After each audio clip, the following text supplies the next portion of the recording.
Yeah, Will LaVeist, he's Eric ClaVille. You're tuned into LaVeist and ClaVille, where we tell it to you straight the way it is, because it's like that from a black male's perspective. So let's get right to it. Today's show, the color of police encounters.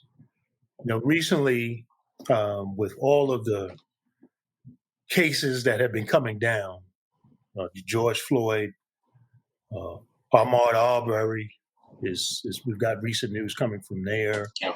You've got the encounter that's happened now in Elizabeth City, North Carolina. A lot of people who would like to, let's just say, be dismissive of the fact that black men and women seem to be having these deadly encounters with police at higher rates than other groups. They like to go to stats and identify and say that, the stats don't bear this out. And the New York Times had published a study, it was actually back in 2016, that said when African Americans and Latinos are stopped by and questioned by police, they are no more likely to be killed or seriously injured than are white people drawn into similar encounters with the police. However, African Americans and Latinos, especially men, are far more likely than are non-Latino whites to be stopped and questioned by police. So on its face, when you hear that, you say, okay, well, when they encounter police, they're no more likely to die. So why is it that, we seem to be having so many of these cases where folks are going from minor offenses to lethal death? And then if there are more encounters, well, what is that saying about African Americans? What is that saying about black and brown people? And the dismissive crowd who would like to think that, again, that the victim of these crimes are the problem will say, clearly they imply that, there must be something wrong with black and brown people, that they are in these increased situations where they're encountering police. But actually, the study bears it out that there is clearly still a problem. If blacks are only 12% of the population, you got to ask yourself, well, why are blacks and Latinos and others and people who are poor having more encounters with police? Is there something going on there with policing that is increasing these amount of encounters? And I know, Eric, we've been on different shows, and I know you've talked about, some studies that's shown, and we've actually had conversations with police themselves that talk about the incentives of actually going in and policing these communities where black and brown people and poor people are, because it's a lot easier. There's actually incentives on side police to go into these neighborhoods and have these increased encounters. Well, first of all, I think this conversation we're having now is probably one of the most important ones, because when you get statistics, especially that are published by reputable newspapers, journals, and individuals actually articulating these points, there's not just numbers, but there's analysis behind those numbers, and then there's reasoning for the analysis and the numbers themselves. Exactly. So when we talk about, like you said, if someone just hears those numbers, automatically that African Americans or Black and Hispanic people are no more likely to be stopped by or killed by police officers than whites, but they're stopped more, right? So if you just stop right there and say they're not more likely, then automatically the old stereotypes start turning, right? It's like, okay, well, it must be, these Black people, must be these brown Hispanic people who are the problem. They're not respecting the law. They're, just a pariah on. Yeah, they must be doing more crime. They must be their fault. Absolutely. And those are the old stereotypes and racial tropes that we have to dispel by educating. But sometimes the education gets lost in all of the hype, right? It's easy to listen to those numbers you just gave and fall back into what I know or what I believe I know. But it really takes someone, it takes time to sit back and be educated about this. So let's take a look at that. Why are Black and brown people more likely to be stopped and questioned by the police? Mm-hmm. Let's go back to 2010. to the stop and frisk case in New York City. Remember, stop and frisk was a policy which was deemed unconstitutional that was implemented by former mayor and former Trump lawyer Rudy Giuliani during that time period. It perpetuated on under Mayor Bloomberg, and it continued until the Supreme Court heard the case. Basically, in that scenario, if you saw someone that looked quote unquote suspicious, Right. you could stop and frisk them. Now they're not going to pull up and say, "Oh, look at this guy here. He's got his pants hanging down. He's got a bomber jacket on. It's not that cold out here. Let me pull the car over. Hi, I'm your friendly neighborhood police officer. Do you mind if I talk to you for a second?" Oh, yeah.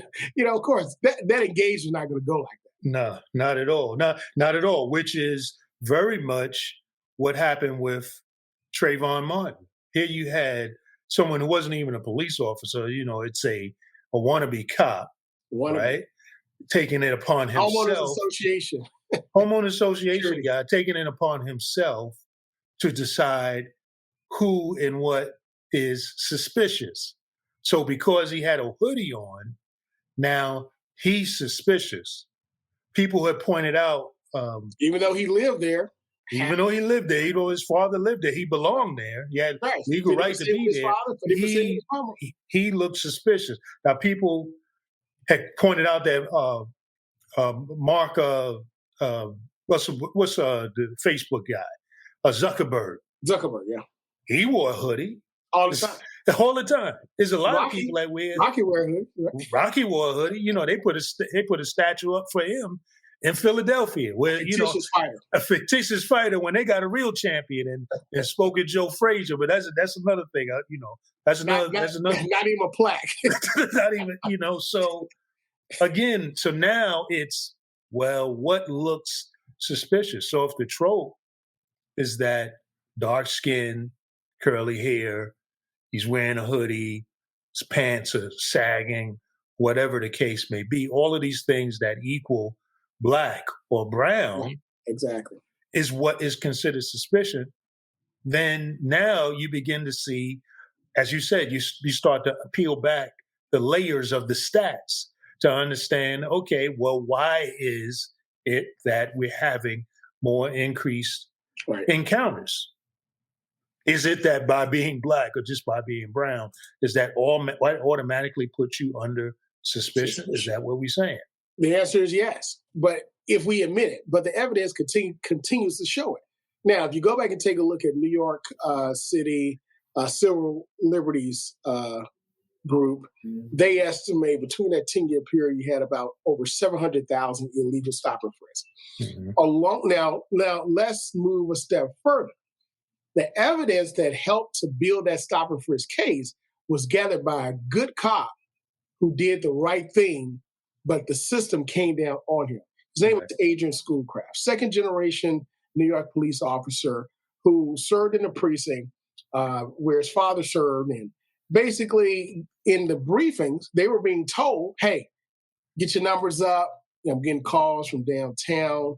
We need to get more people in, more arrests. He said, listen, somebody, stop them. Even if they don't have anything, bring them in anyway. We'll make up something. We'll charge them with something while they're here. Now, Will, that is not part of any police training. That's not part of any ethical. But matter of fact, that's illegal. It's criminal. Okay, right. He started hearing it. He's like, wait a minute. Now, of course, he's a rookie. Less than 2 years on the force. He's like, wait a minute, something's wrong here. But again, you got the training, Will, from the academy, but you got the old heads, the old cats. Right, indoctrinating them into the culture of, and I've had police who've told me this and said that the minute you get out of the academy, one of the first things that the old guard that wants to continue the status quo and continue the culture that they tell you is that, okay, whatever you learn in the academy, forget about it, throw it in the trash. This is how it goes down in the quote unquote real world. But the thing is that the real world has real consequences for Black and brown people of all stripes and socioeconomic. So you take someone like us who, we came up in the neighborhoods in our different communities. Me in the North, you in the South.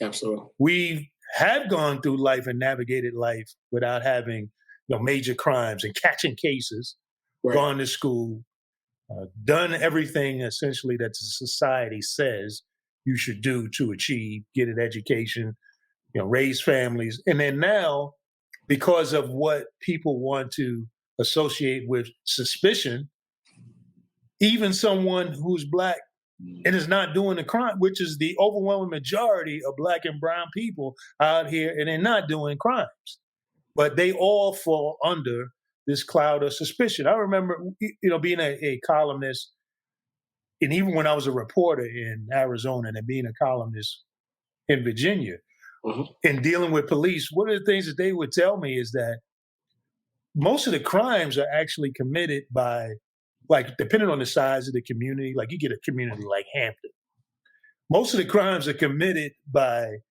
some of the same families. It's like some of the same people or associations with people who are responsible for many of like the ongoing, like crimes that go on in the community. And I'm not talking about, yes, you'll get some domestic violence, some different things that can happen and affect almost everyone.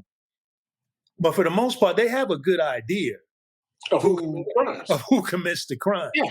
And then things like drug use and drug sales, they go on all over the city, in every community of the city. And in fact, a lot of the cocaine sales go on in some of the higher income communities in a city. However, the way that it's done is not done in open street sales like you see in lower income neighborhoods. Right. There's a lot of that stuff is done behind doors. You got the drug man that comes by and actually delivers it for you. But that doesn't mean that the sales aren't going on.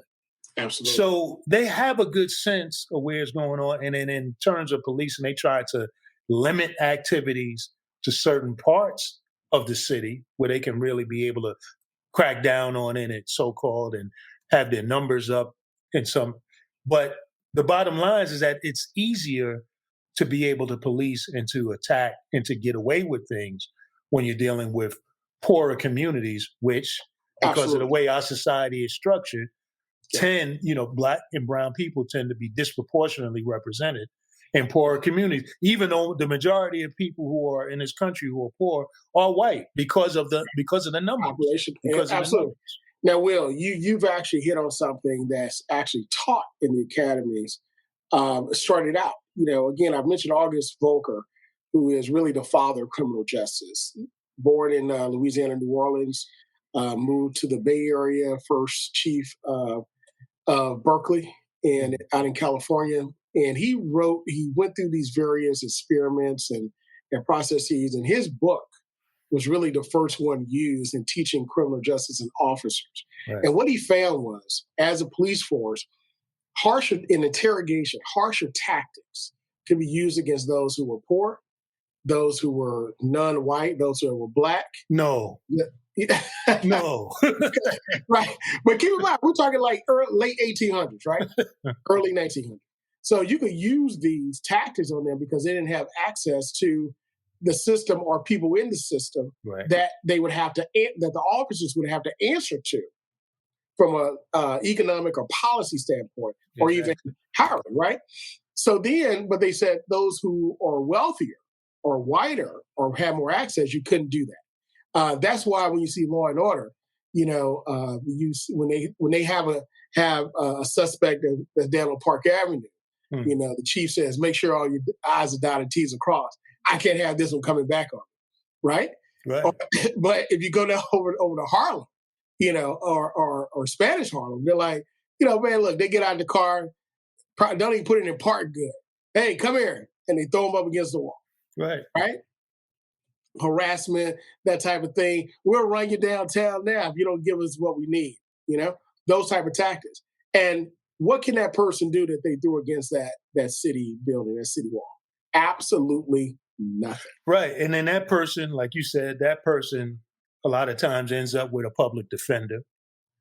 That person will end up being thrown in jail, right? awaiting trial or without bail. And so a lot of them, because I know being from New York City, a lot of them will end up on Rikers Island Wow. for years, still Mm. pending Trial. So now, because they can't bail out, now you are here on Rikers for something that you are accused of. You haven't even been proven guilty, but you have essentially been sentenced Wow. to a guilty situation because you only have a public defender who's got a case file that's going from the floor to the ceiling and beyond. And so they're just churning it through and just moving on. And then in order to move the cases, then you get a lot of times the public defenders to saying, look, just plead out on this Yep. so you can get back home. Now the person pleads out. Now they caught a case. Now they got a record, which is going to have an impact on what now? Ability to get employment. Exactly.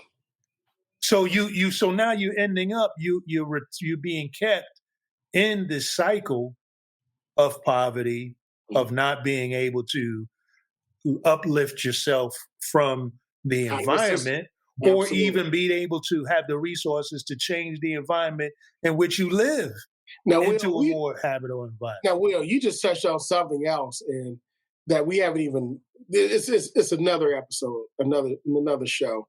The system itself. When you talk about, my God, the legal injustice system, right? Legal injustice. I like it. Our producer, write that down now. The legal injustice system.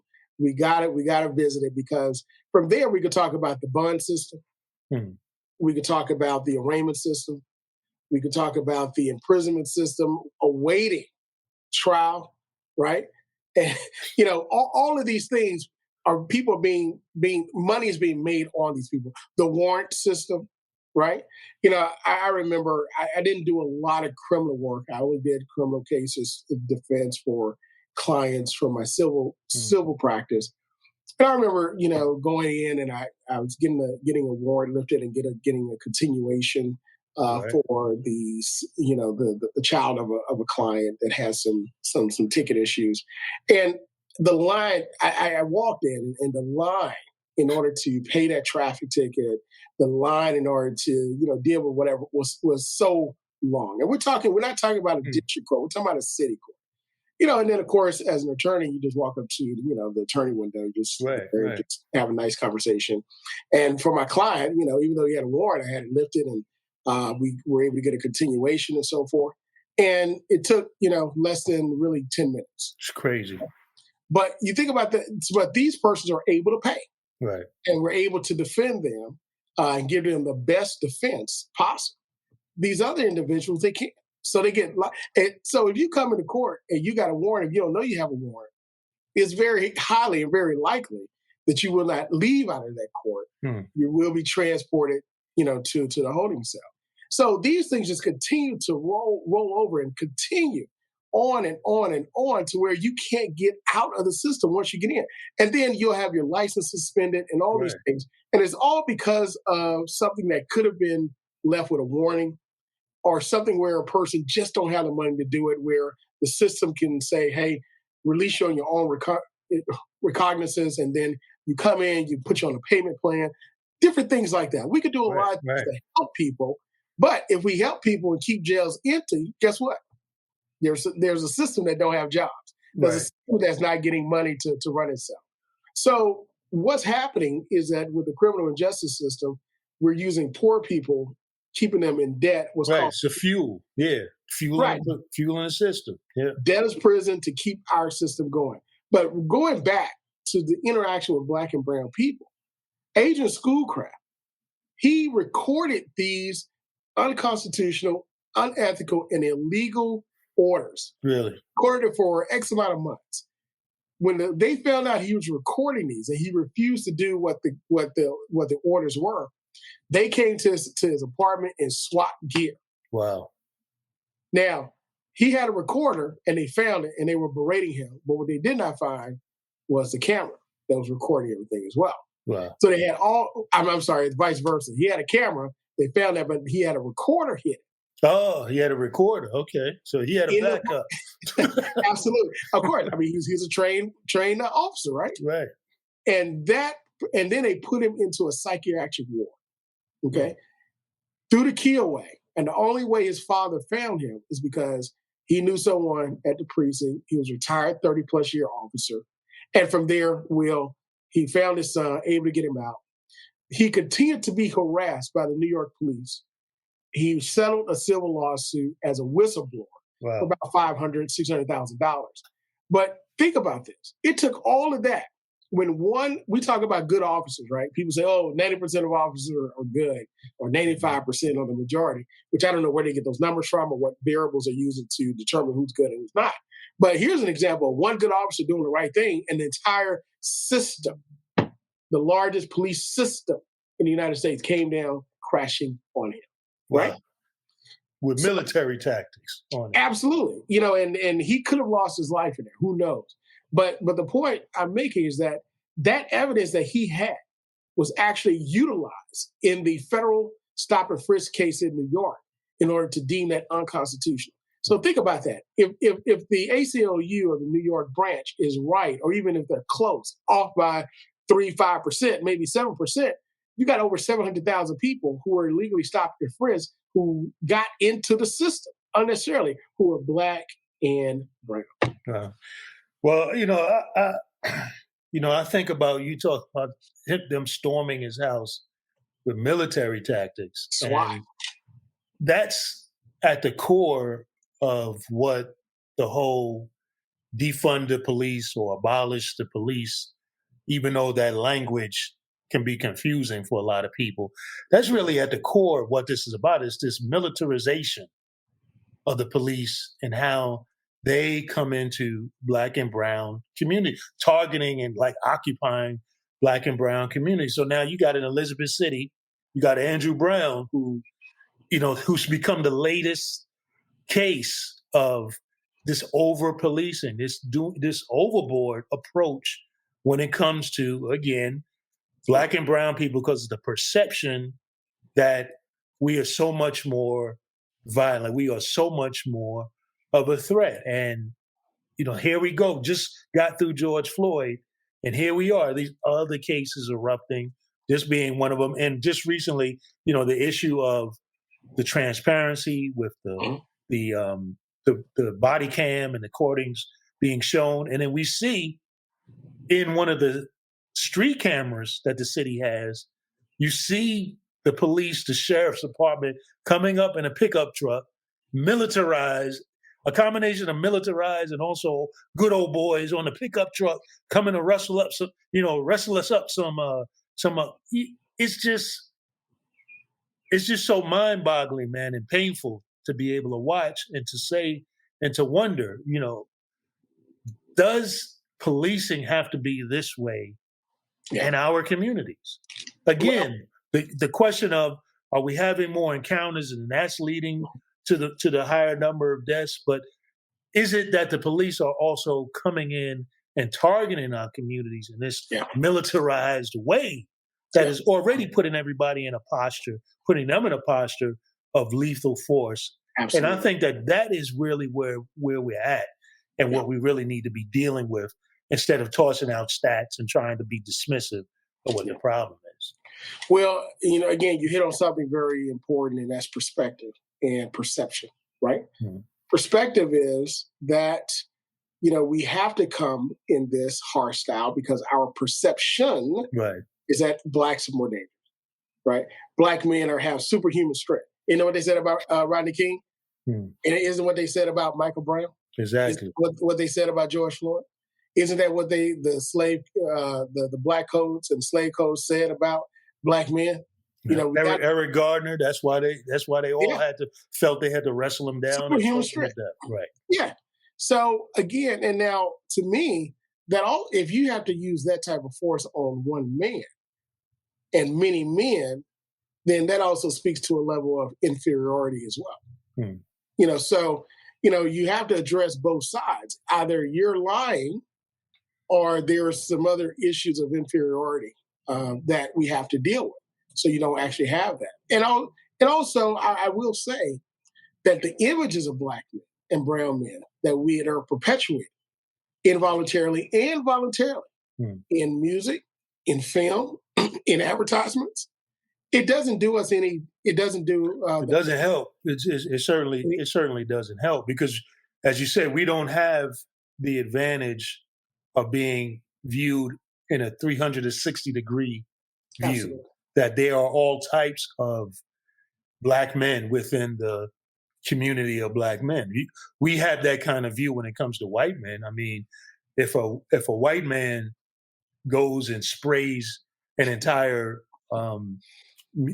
movie theater, we don't turn around and say that, well, all white men do that. Or if a white man blows up a federal building in Oklahoma, killing children and innocent people, we don't say necessarily that all white men are domestic terrorists, and we should kill kids in elementary school in Connecticut, right? Well, right? And we shouldn't. Kill blacks in the church in South Carolina, right? Exactly. But when it comes to black and brown men, even brothers who have not engaged in those kinds of crimes, and then find themselves engaged in a minor offense, can have an encounter that leads to death. And that's really what we're trying to correct. When I think about what we can do, I mean, we've talked about the types of things that need to happen: change in police culture, change in how we really view each other, and really respecting people's humanity. I think the number one thing that has to continue is the pressure of the moment that we need to have change, and it's got to be big change from a policy standpoint, as well as changes in individual behavior, changes in police culture. We've got to keep the pressure on, and I just applaud a lot of young people who have remained in the streets peacefully, putting pressure on and keeping attention on this issue, because it's really, we're at a moment where we really need a big change. Absolutely. When you talk about the system, I want to go back to another case in New York. This is more recent. Just in 2019, you have black police officers that actually retired early, as opposed to staying on the force on a job that they love, because they got tired. The name of the article is, "I got tired of hunting black and Hispanic people." I got tired of hunting black and Hispanic people. Multiple officers in Brooklyn say they were told by a commander that white and Asian people should be left alone. And this is the subway police, right? They said even if they're breaking the law, they should be left alone. Only go after black and brown people. So there you have it. Again, the reasoning behind the numbers and the analysis is that the reason why you have more encounters is because police are targeting black and brown people even more so, and giving a pass to whites and white people and Asian people. So it's not that white and Asians commit less crimes or different types of crime.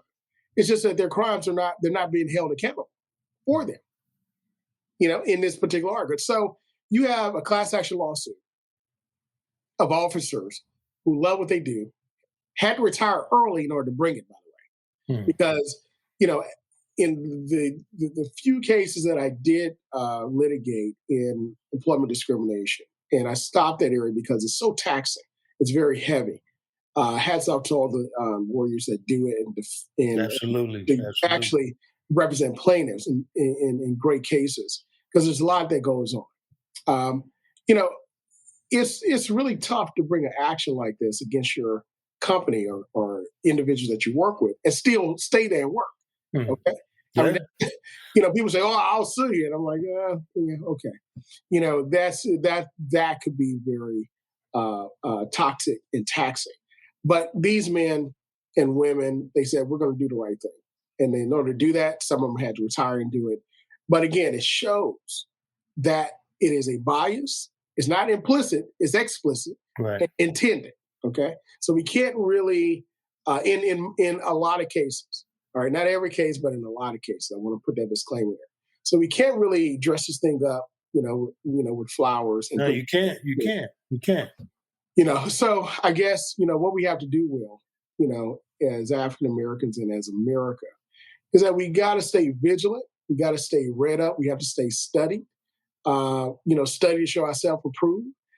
Making sure that we understand the implications of these stats and numbers, and we apply the right reason. Have an open mind, but at the same time, apply the right reasons for it. That's right. I'm with you. So we want to thank everybody for joining us for this episode of LaVeist and ClaVille. If you like what you hear, follow us on our social media at LaVeist and ClaVille on Facebook, Instagram, Twitter, Acast, and also YouTube. Like, share, and if you have any comments, let us know. Because to us, that's the way it is. We'll see you next time.